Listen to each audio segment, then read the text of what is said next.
ये होली है। होली इसलिए मनाई जाती है कि एक समय हिरण्यकश्यप जो था प्रहलाद को बहुत बहुत सजाएं दिया। अंत में जब वो हार गया तो उसने सोचा कि इसको जला के ही मार देना है।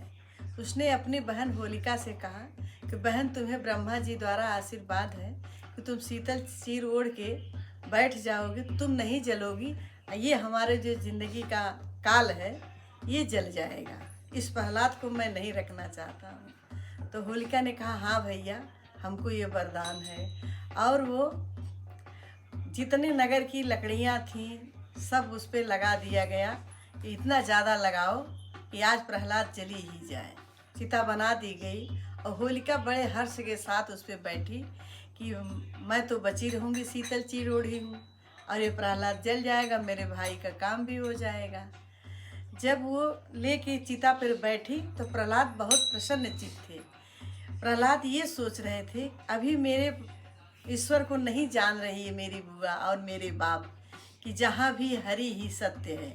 और वो अपनी बुआ की गोद में बैठ करके हरि ही सत्य है, हरि ही सत्य है अपने मन में कहते रहे। और आग लगाई गई। जब आग खूब तेज हुई तो ऐसी बयार बही, बयार मतलब हवा, कि वो शीतल चीर उड़ गई। क्यों? अच्छाई के लिए अच्छी चीज़ दी जाती है, बुराई के लिए नहीं। अगर आप अच्छाई में बुरा भी काम करने जा रहे हैं और मन से अच्छा है, आप अच्छा सोच रहे हैं, तो बुरा काम भी अच्छा में बदल जाता है, क्योंकि भावना आपकी अच्छी है। लेकिन आप अच्छी वस्तु को लेकर के बुरा काम करने जा रहे हैं, तो जब काम चरम पर होगा तो अच्छी वस्तु साथ छोड़ देती। क्यों? कि वो अच्छाई के लिए है, बुराई के लिए नहीं है। यही होलिका के साथ हुआ कि होलिका जब लेकर के बैठ गई तो ऐसी हवा चली, सारे देवता भगवान नारायण खुद ही देख रहे थे कि एक स्त्री होकर के एक के बालक को मारने के लिए बैठी है। और बालक ऐसा साधारण बालक नहीं है, मेरा प्रहलाद भक्त है, अपनी माँ के गर्भ से मेरे लिए मेरा नाम जपा है।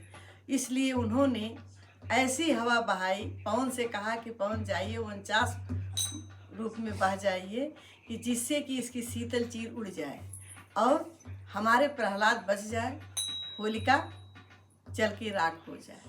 और यही हुआ। जब सवेरे सब गांव के वासी गए देखने कि अब तो यह प्रहलादवा जल गया होगा, क्योंकि सबकी भावना राक्षसी प्रवृत्ति की थी। लेकिन उस होलिका के राख में प्रहलाद जी बैठे खेल रहे थे और हरि ही सत्य, हरि ही सत्य कह रहे थे। इसी उपलक्ष्य में ये होली मनाई जाती है कि असत्य की हार हुई और सत्य की विजय हुई। ईश्वर ही सत्य है, ईश्वर ही अनंत है। इसी उपलक्ष्य में होली मनाई जाती है, रंग खेला जाता है, जो मैं आपके सामने एक होली गीत गाने जा रही हूँ। मुझे मिल गया आनंद का लाल